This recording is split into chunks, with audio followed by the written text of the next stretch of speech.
Break के बाद आप सभी का फिर से स्वागत है। आज हम आपको सोल्यूशन दे रहे हैं आपके करियर के रिलेटेड प्रॉब्लम्स की।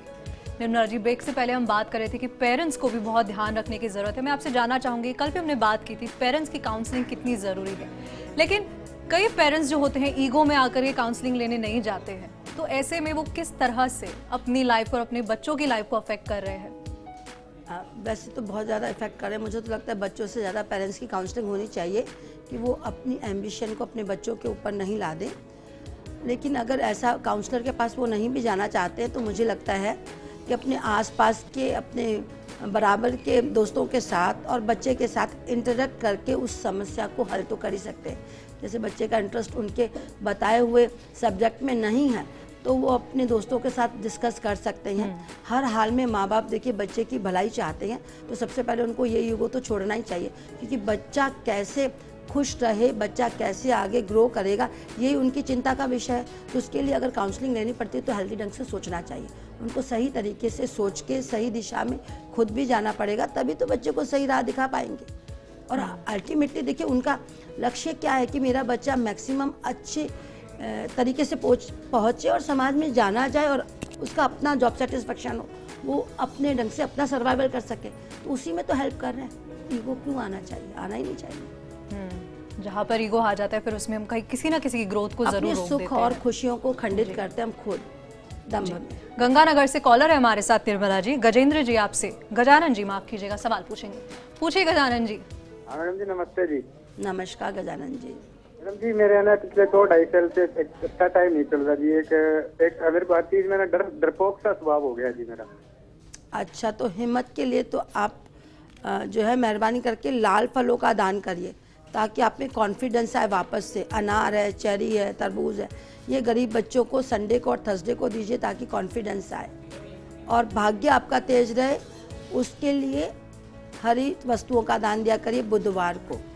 वैसे मुझे ऐसे महसूस होता है कि आपका वक्त 22 जून से ठीक हो गया पिछले, तो अब अगर आप फोकस होकर अपने काम पे ध्यान देंगे तो 4-1 साल अच्छे हैं आपके।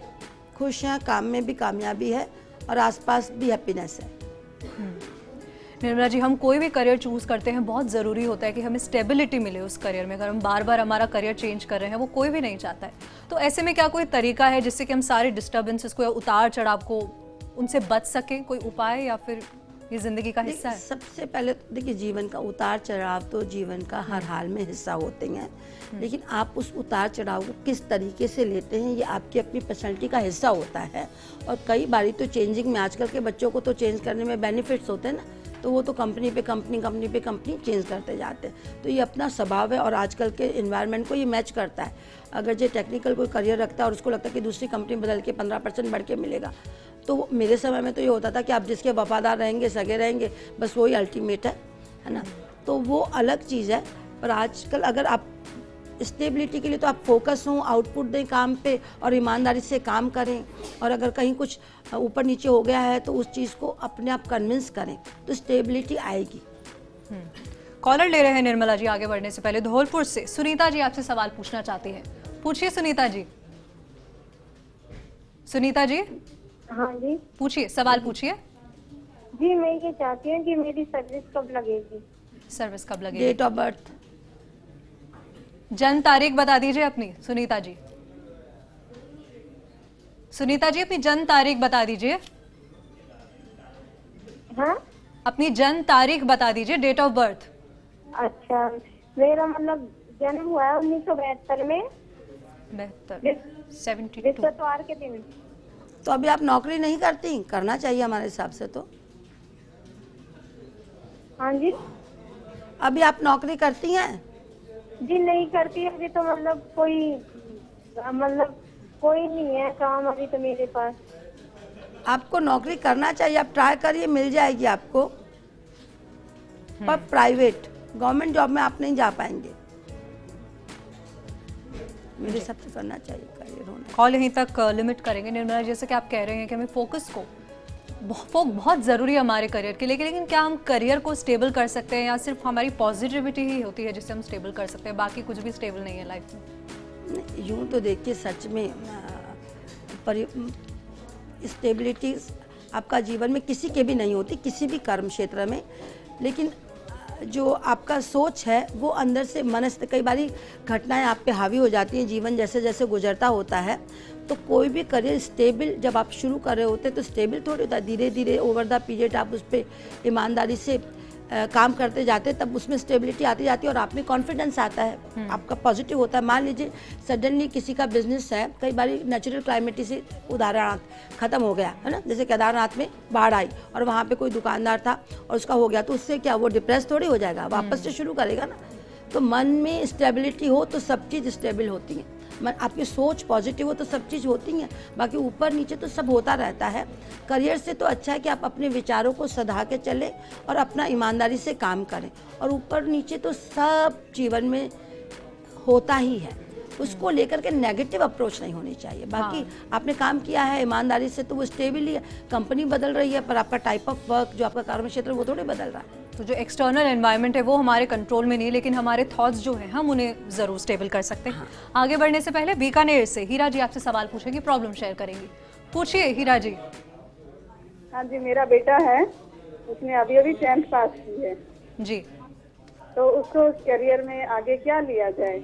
डेट ऑफ बर्थ बताएं उनकी। हीरा जी अपने बच्चे की जन्म तारीख बता दीजिए। 20 जुलाई 2000। पढ़ने में अच्छा है वो? पढ़ने में अच्छा है। हाँ, मुझे लगता है उसको फाइनेंस का लाइन, वो कॉमर्स करेगा, कॉमर्स से बीकॉम और उसके बाद एमबीए करेगा फाइनेंस में, तो वो ठीक जाएगा पढ़ाई में और 23-24 वर्ष में वो सेटल भी हो जाएगा किसी कॉर्पोरेट वर्ल्ड में। अच्छा लड़का है। निर्मला जी आगे बढ़ेंगे। हम अक्सर देखते हैं कि जो स्टूडेंट्स होते हैं वो अपने फ्रेंड्स से ज़्यादा एडवाइस लेते हैं बजाय काउंसलर के पास जाने के, पेरेंट्स की भी एडवाइस नहीं लेते हैं। तो ये जो फ्रेंड्स से फ्रेंड की गाइडेंस होती है, क्या ये ज़रूरी है? हाँ, ये हेल्दी है।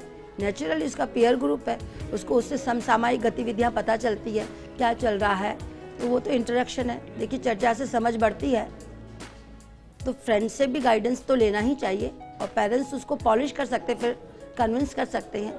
और कई बार उसकी क्योंकि एक ही पीयर ग्रुप है तो उससे हेल्प मिलेगी उसको बहुत ज़्यादा कि कहाँ क्या घट रहा है, एक ने देख लिया, कहाँ दूसरा उसको कंपनसेट कर सकता है, तो वो तो अच्छी बात है, पॉजिटिव चीज़ है, बशर्ते गलत ढंग से इन्फ्लुएंस ना हो उससे। प्रिकॉशंस हमें हर जगह रखने ही पड़ेंगे, वो थोड़ा बहुत अपना दिमाग भी खुला रखने की और मुझे लगता है कि वो तो हेल्दी चीज़ है। जी, झालावाड़ से धीरज जी सोल्यूशन चाहते हैं, पूछिए धीरज जी।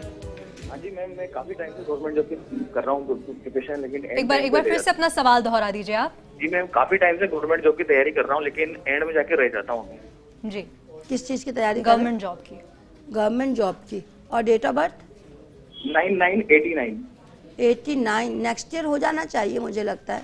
गवर्नमेंट जॉब ही है, अगले साल सिलेक्शन हो जाएगा, हो सकता है ट्रेनिंग होते होते 2017 में आप जॉब पे आ पाए, लेकिन सिलेक्शन तो अगले साल है, श्योर है। फिर भी कौन से सेक्टर के लिए ज्यादा?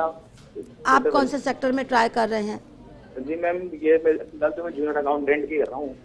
हाँ, मुझे लगता है अकाउंटेंसी में ही आपका करियर है। अच्छा। और हो सकता है बैंकिंग सेक्टर में ही हो, फाइनेंस के ही सेक्टर में होगा और लग जाएगा अगला।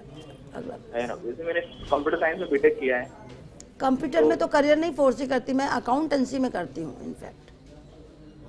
बहुत बहुत धन्यवाद धीरज जी अपनी प्रॉब्लम हमारे साथ शेयर करने के लिए। निर्मला जी, आज के डिस्कशन को हम यहीं लिमिट करेंगे। बहुत बहुत धन्यवाद आपका समय निकाल कर स्टूडियो में आने के लिए।